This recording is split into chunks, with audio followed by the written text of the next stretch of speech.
Sorry, camera. For Valentine's Day, I took my good friend and my blood-related brother to go see a nice little flick, an adaptation of a classic novel called Wuthering Heights.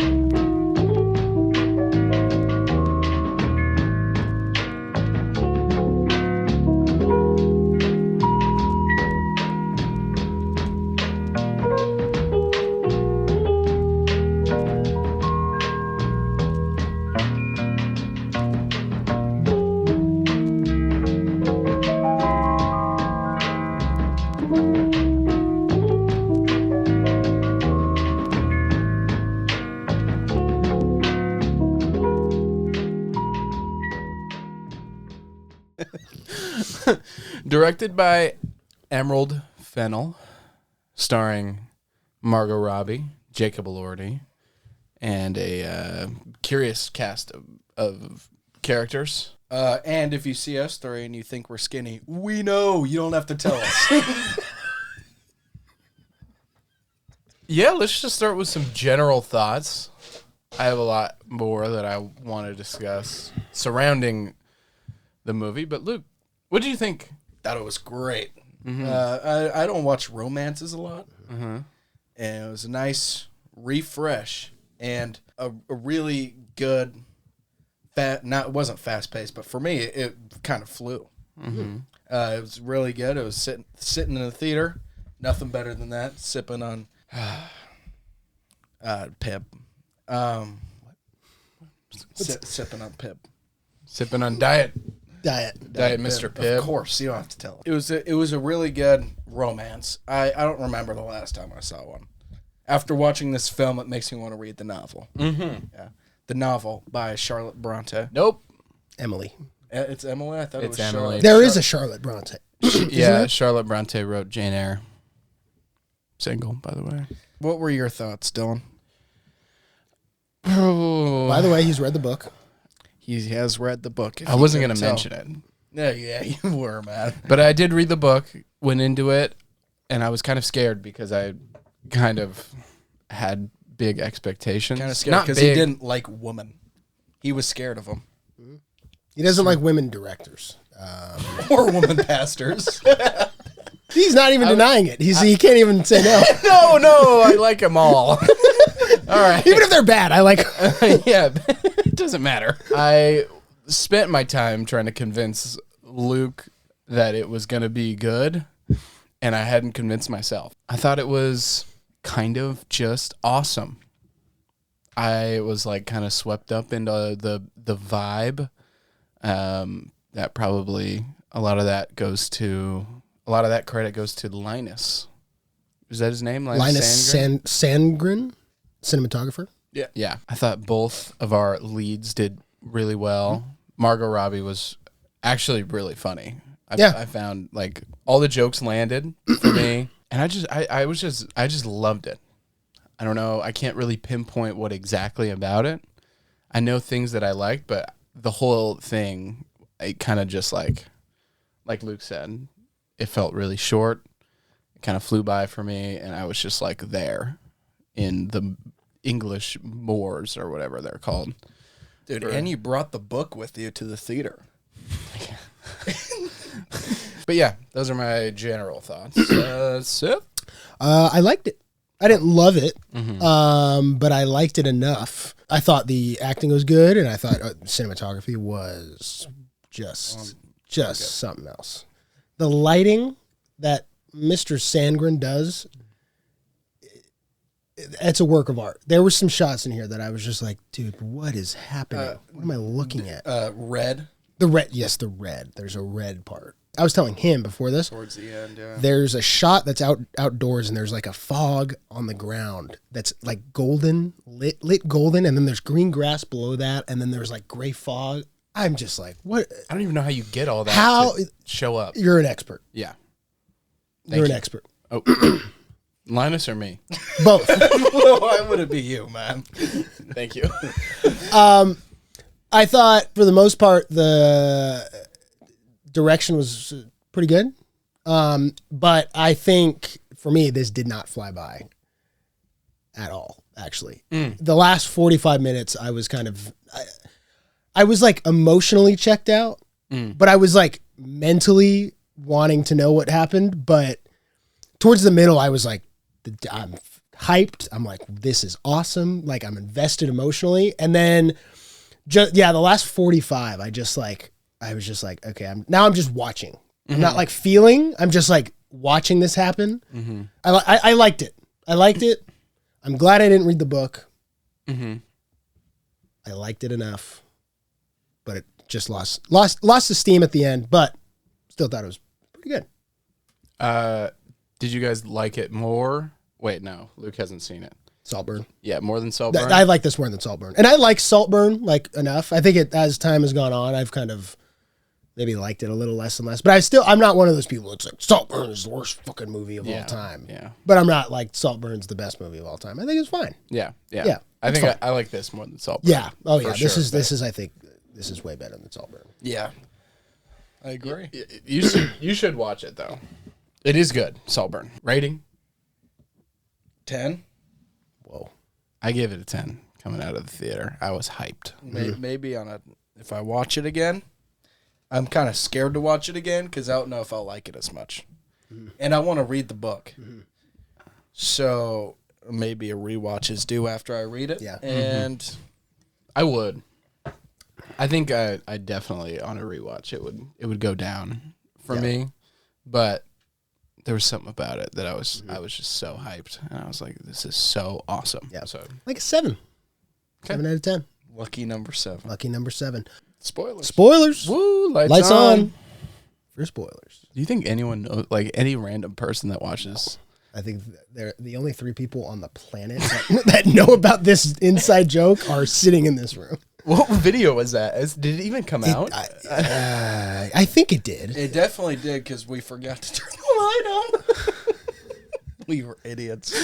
We were just in the dark, and the camera was like way up here, and we were all sitting way over there. I don't know. It was just so special for me. It's like everyone's talking about it, and then you see the reviews, and the timeline on Letterboxd is like, I don't know what. Not timeline. The spread. The score insane. spread. Yeah, the spread is insane because 5s are as high as the 3s, so it's like it could be really good. And then you go into it, and it's just really good, and you don't know why it was good. Just the shots. The shots were crazy. Oh man, dude, the opening scene. That.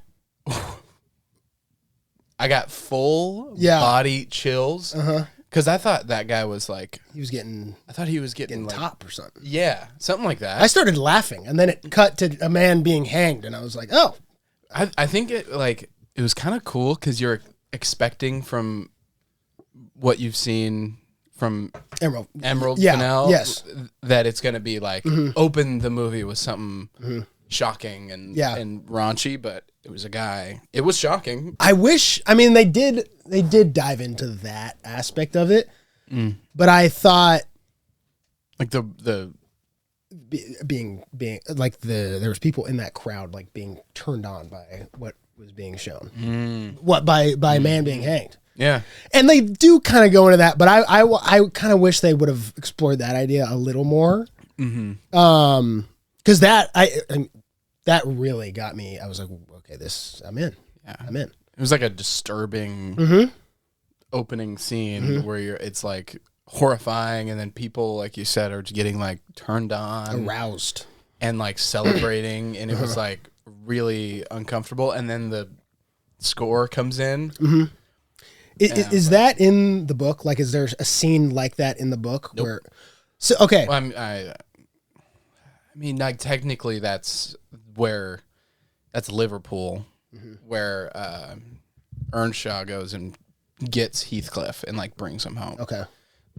but they don't talk about that at all. So that's nowhere in the book. And I thought that was like kind of a really cool, like part of me kind of, I'm like, maybe if this didn't have the Wuthering Heights, like if it wasn't an adaptation, because I feel like that idea that's being shown in the opening is really interesting. And maybe that was an idea Emerald Fennell had on her own and then just put it in this. But I kind of wish it was like a whole movie kind of exploring that a little more. Yeah. Yeah. But it was still a really good, really great opening. Yeah. I don't think it, I also don't think it like sticks out in a bad way. No. After finishing it, because you get where it doesn't fully go into it. Yeah. But it also doesn't like, you're not like, it's not like out of the blue. Yeah. No. I think it was a really, really cool way to open the movie.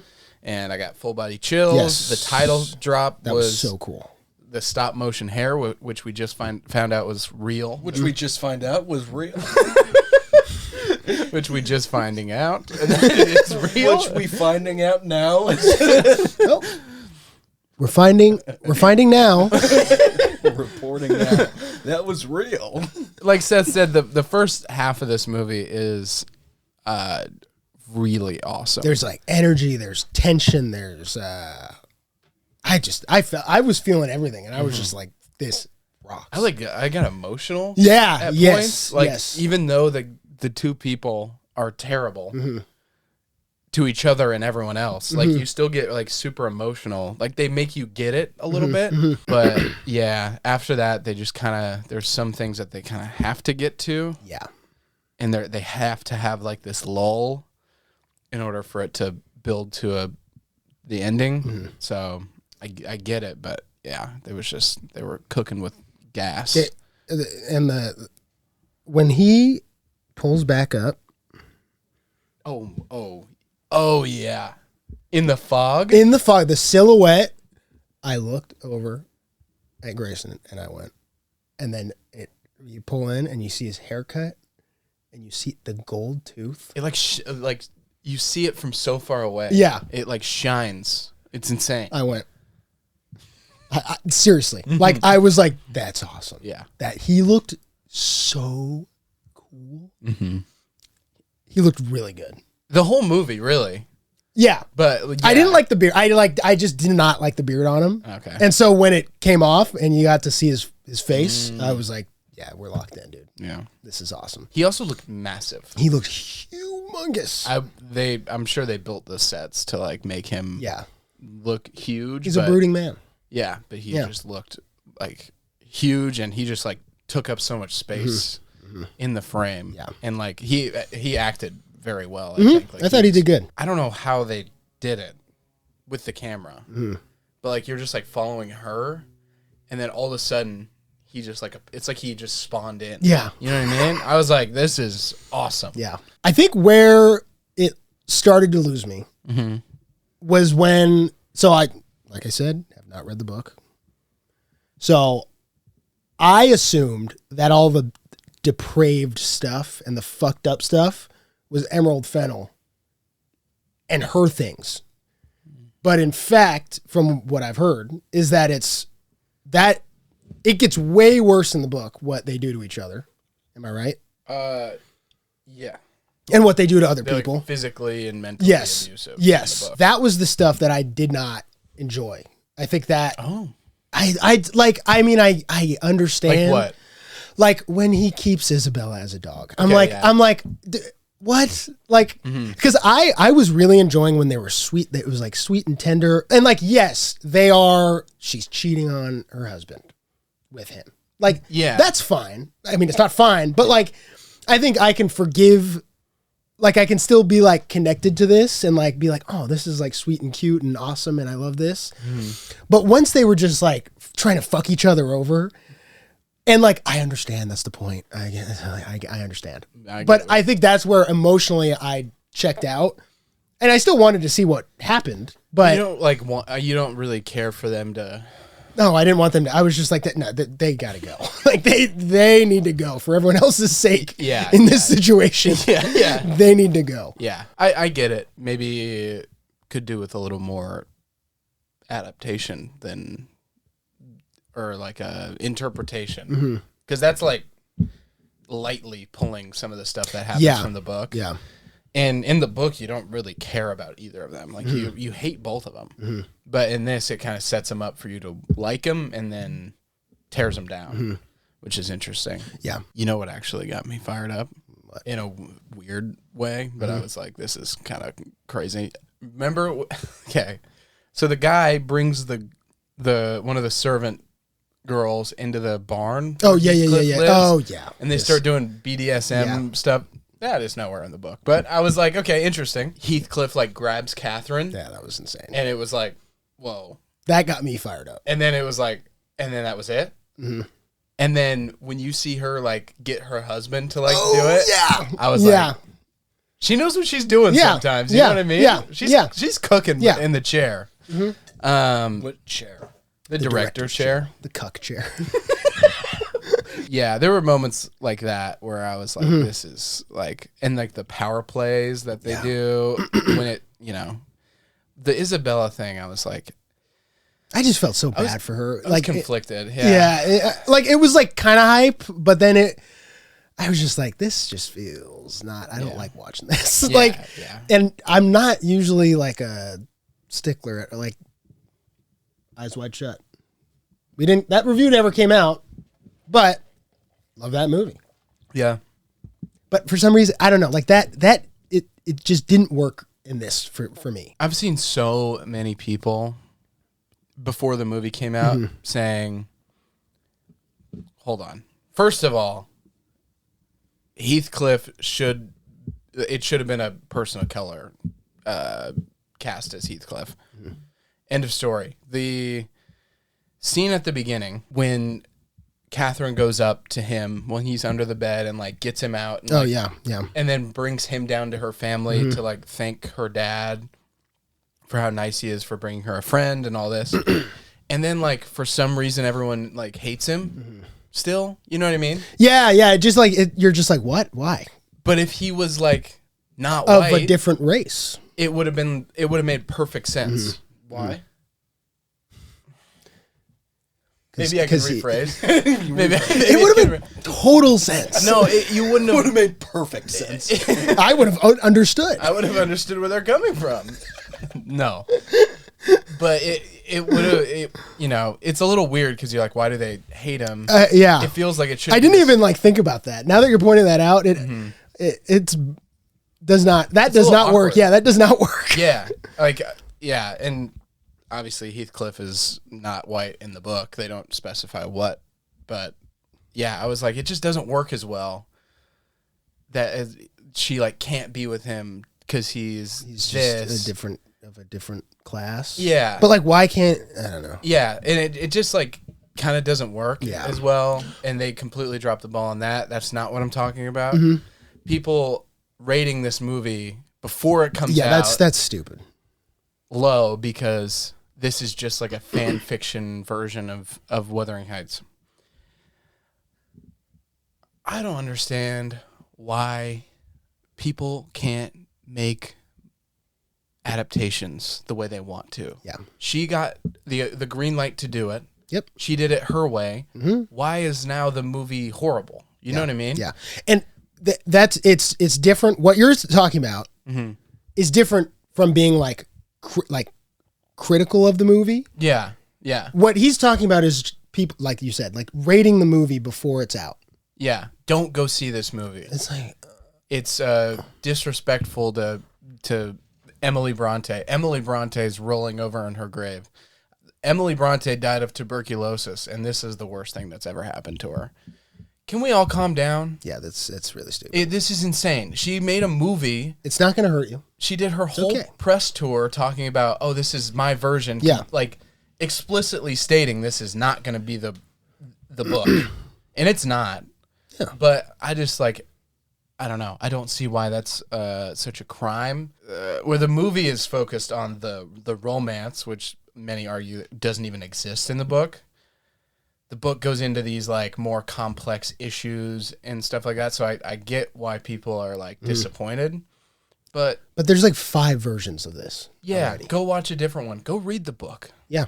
And then also, we talked about Dune earlier. Dune is regarded as a great adaptation. That is not 1-to-1. No, Chani is like fundamentally changed in the movie. Completely different. Like, completely. And then that gets like no flack. Because it's a good change for whatever. But like, how old are you? You just used the word flack. But yeah, it gets me fired up because I'm like, just if you didn't like the movie, I understand. Yeah, that's fine. It's like, I don't care. I totally understand the criticisms of this movie. Yeah, me too. But there's just like, it just drives me up a wall that people think they're like why? Who are you like defending? It's a movie made about this book that came out 200 years ago. Like, just give it a rest. If you don't like it, you don't like it. And you know what I thought was interesting that was pointed out to me? The only really good person in this movie is a brown man that was race changed. Don't you think that's weird?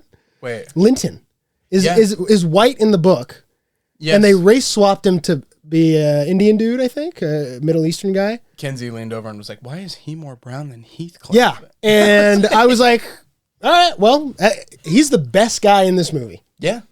Which I think is pretty cool. Yeah, I mean that's kind of awesome. I felt so bad for him. He was getting cucked. He was just getting fucked over, dude. And I kind of felt bad for, what was the Asian lady's name? I know she sucked. Nelly, like, I understand what she was doing was wrong. But at the same time, I totally understood where she was coming from. Yeah, because they suck. Heathcliff and Catherine suck. Insane. Yeah. Insane. I don't blame her at all. No. Towards the end of the movie, the scene between Linton and Heathcliff, where Heathcliff, like, goes up to the house. Yeah. When he hears, like, she's, like, dying. And they kind of share, like, a... And he was still nice to him. He was still, like, nice to him. Yeah. Linton is awesome. That guy rocks, dude. Yeah. That scene was cool. Yeah. Be like Linton. Yeah. Well, hopefully you don't end up in that situation. Yeah. Yeah. I mean, happens to the best of us. Everyone is like, if you think about it, everyone is like Linton. Think about it. I'm really trying to think about how that. Got it. The shot where she has, like, all the leeches. Oh, yeah. That was nuts. Cool. The costumes. The costumes. If you're still watching, like and subscribe, please. Beg of you from the bottom of our hearts. We hit 60 today. We did hit 60 subscribers today. 67. Well, I can't. We're on our way to the big number. And then you don't have to subscribe anymore after that. We can just stop there. Yeah. Thanks for watching. Appreciate it. Subscribe. Like it. Have fun. Have a good day. Comment what you thought of Wuthering Heights. Comment women authors that you read. And Dylan can... I'll respond. Dylan can respond. And thank you for watching this as we fix your attention span.